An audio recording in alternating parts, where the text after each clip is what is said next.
তারপর তো হয়েছে কি মা কখন এলে? সকালে, তুই বেরিয়ে যাওয়ার পরই এসছি। ও মা, তুমি যে আসবে কই আমাকে তো বললে না, নাকি তুমি বলেছো আমি ভুলে গেছি? না বলিনি, কিন্তু না এসে থাকতে পারলাম না রে। বৌমা আমাকে সব বলেছে। মিন্টু বাবা, যাও তুমি একটু গৌরাঙ্গ দাদুর কাছে যাও, আমি আর দিম্মা কথা বলবো, কেমন? ঠিক আছে। আসতে সাবধানে যাবে।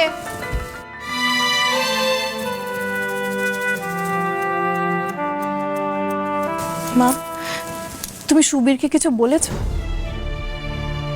হ্যাঁ বলেছি। কেন? আমি যে বৌদিকে বলে দিলাম যেন সুবীরকে নিয়ে কোনো কথা বলা না হয়। আমি তো তোমাকেও কিছু বলতে বারণ করেছিলাম। তা কখনো হয় সরব? এত বড় একটা ব্যাপার আর বৌমা আমাকে বলবে না?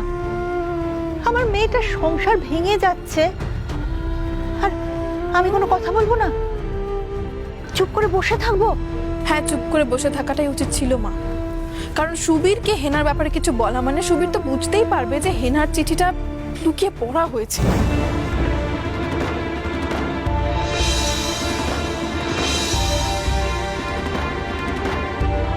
হেনা চিঠিটা সরসই পড়েছে, এই জন্যই চিঠিটা খুঁজে পায়নি নিচে, কোথাও লুকিয়ে রেখেছে তার মানে। আমার উপর কোনো ভরসা নেই তোর? আমি কি এত বোকা? আমি হেনার নাম করে মন্টুকে কিচ্ছু বলিনি, আমি অন্যভাবে বলেছি।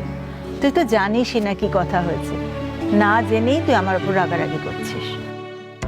ছি সরসী, তুমি এই চিঠিটা নিয়ে বৌদির সাথে, মায়ের সাথে আলোচনা করেছো? ছি।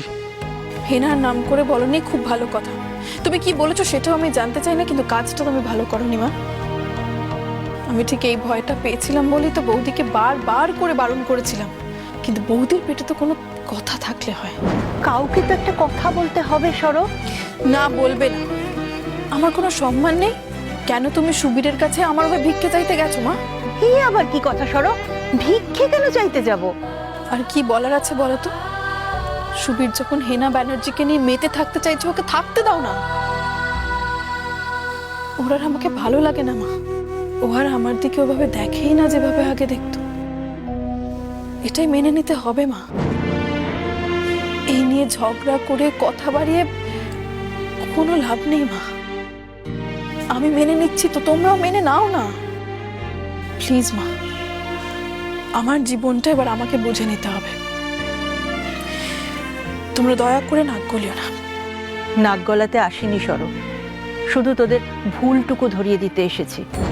সুবীরেরও যেমন দোষ আছে সেরকম তোরও দোষ আছে, আর তার সাথে যেমন কথা বলেছি সেরকম তোর সাথেও কথা বলার আছে বলেই আমি সকাল থেকে এখানে বসে আছি, বাড়ি যাইনি। হ্যাঁ, সব দোষ তো আমার, আমি জানি তো। আমি সুবীরকে ভালো রাখতে পারিনি, ওর মনের মতো হয়ে উঠতে পারিনি, এই কথাগুলো আমি জানি মা। আর কি দোষ করেছি বলো, বলো না। শান্ত হ সরব, মাথা ঠান্ডা কর। তুই কেন রাগ করছিস? কার উপর রাগ করছিস? এভাবে কথা বলা যায় না সরব। পশুর 3 ভুবনের পারে, সোম থেকে শনি সন্ধে 7:30টায় আকাশ 8-এ।